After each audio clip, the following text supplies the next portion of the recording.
matin de m'avoir invité, d'avoir associé le représentant d'un secteur qui est un des principaux fréquentateurs du calvaire.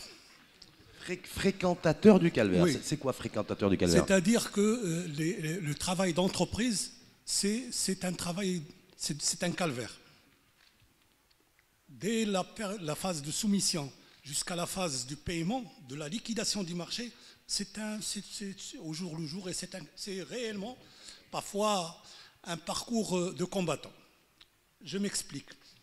Il y a énormément d'efforts qui ont été faits sur la réglementation. La réglementation, il y a beaucoup d'efforts qui ont été faits. Et le principe, je pense, moi, l'esprit de l'effort d'amélioration de la réglementation de la commande publique, c'était pour que les gens soient payés à temps. C'est ça l'essentiel. Réaliser un marché dans de bonnes conditions, le réception dans de bonnes conditions, et être payé dans de bonnes conditions. C'est ça l'essentiel. Mais malheureusement, peut-être aussi, c'est qu'on a l'art de se jouer des améliorations dans la et je vais m'expliquer un peu plus tard. Nous sommes également, j'ai dit la phase de soumission, la phase de réalisation du marché.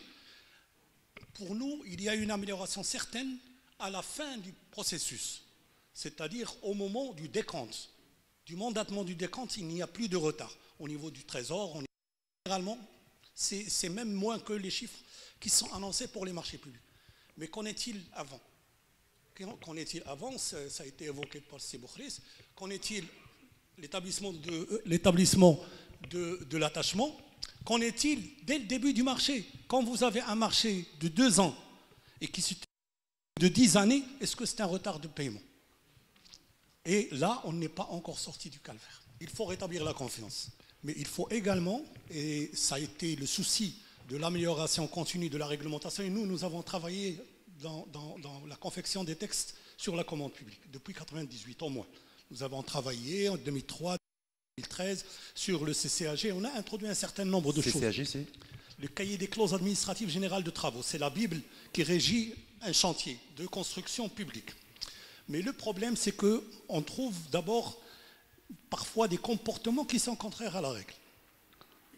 Il y a, par exemple, parfois on a des cas de décompte ou d'attachement qui sont antidatés ou qui ne sont pas datés, qui sont envoyés à l'entreprise sans qu'il y ait ni signature de maître d'ouvrage ni rien du tout.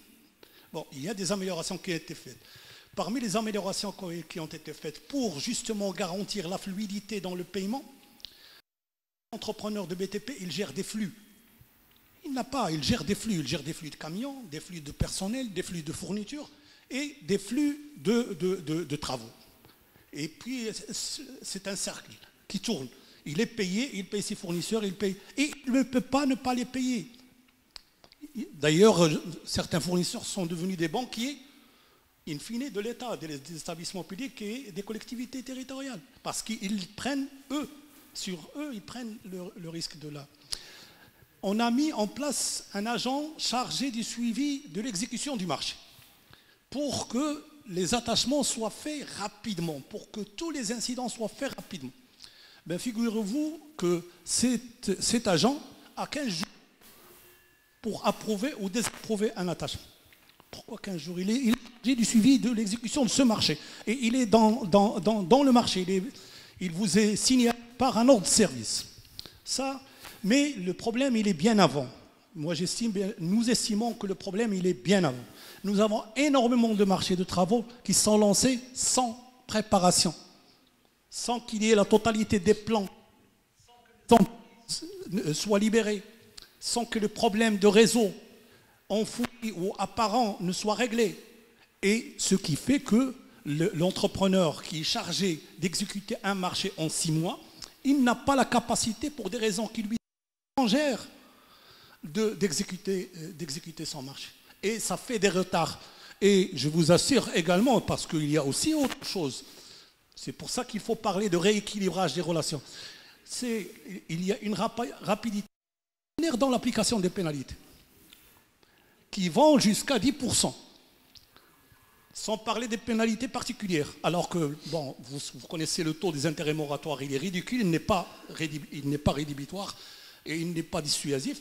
Et vous avez ce genre de problème. Je vous dis, Regardez n'importe quel marché, les gros marchés, les petits marchés, vous passez et vous trouvez un marché que s'il y avait un bon panneau de chantier, il va vous dire que le délai de réalisation de ce marché il est de 4 mois, il n'est pas réalisé 14 mois, 24 mois après. Et ça, c'est des retards réels de paiement, parce que s'il n'est pas réalisé, s'il n'est pas réceptionné, et si on n'a pas les plans bons pour exécution, et si on ne peut pas réaliser le marché dans les délais. Et donc, on ne sera pas payé dans les délais. Je pense que c'est ce qui a été dit par Sidi Jawhar, c'est vrai. D'ailleurs, nous sommes demandeurs de ça. Encore faut-il que ce système JIT fournisseur soit généralisé à l'ensemble des administrations et à l'ensemble des entrepreneurs. C'est en cours. Je sais qu'il y a un effort certain qui est fait et nous sommes preneurs. Nous sommes preneurs. Mais pour nous, le problème, c'est comment arriver même à l'attachement lui-même. Comment arriver à l'attachement? Comment faire pour faire son travail, son boulot? Faire la route, faire 1 kilomètre ou 2 kilomètres de route. Ce n'est pas toujours facile. Parce que l'emprise, parce que l'expropriation, parce que les riverains, parce que les plans, parce que ceci, parce que cela. Et nous sommes dans une relation particulière avec notre maître d'ouvrage. Il y a un déséquilibre certain dans les relations. Et on n'a pas envie également, les entrepreneurs, là je le dis, les entrepreneurs n'ont pas envie de se bagarrer avec leurs clients. Donc ils vont fermer les yeux, il faut accepter des arrangements, ceci, cela, ils vont accepter de ne pas ennuyer le maître d'ouvrage avec beaucoup de systèmes. Donc ça aussi, une des particularités de la réglementation, c'est d'une part, elle est déséquilibrée, et d'autre part, nous avons des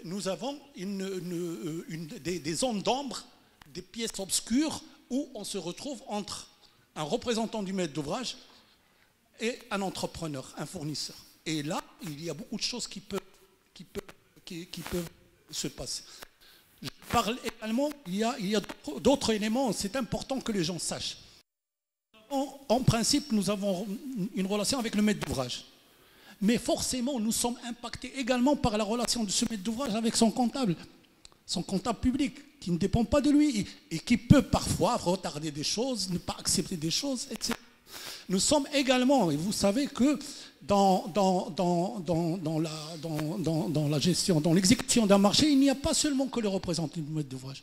Il y a le représentant du maître d'ouvrage, il y a le représentant du bureau de contrôle, il y a le laboratoire, il y a le bureau d'études, il y a les sous-traitants ou les autres corps d'État. Et tout ça impacte la facturation, je vais l'appeler facturation, et donc le paiement. Je pense qu'il y a un esprit nouveau. Nous venons de signer avec le gouvernement un contrat programme pour le secteur du BTP. Justement pour sortir les entreprises de ce calvaire quotidien qu'ils sont en train de vivre. Ceci dit, il y a aussi des contraintes. Le marché du BTP, la commande publique globale du BTP a diminué depuis 2000. Ce qui fait que le marché, il y a une ambiance morose. Mais nous espérons qu'avec ce dialogue-là, et c'est une des raisons qui sont essentielles pour rétablir la confiance de tous, dans la commande publique, dans ce partenariat. Parce que nous croyons, ça c'est une devise de la Fédération depuis sa création en 1981, la construction est un axe collectif. L'ouvrage est responsable de la construction, comme le maître d'œuvre, comme l'entrepreneur, comme peut-être le citoyen ou l'homme des médias également. Ils doivent suivre tout ça, ils doivent encourager. Sur ce qui fait mal, qui nous fait mal à tous d'ailleurs.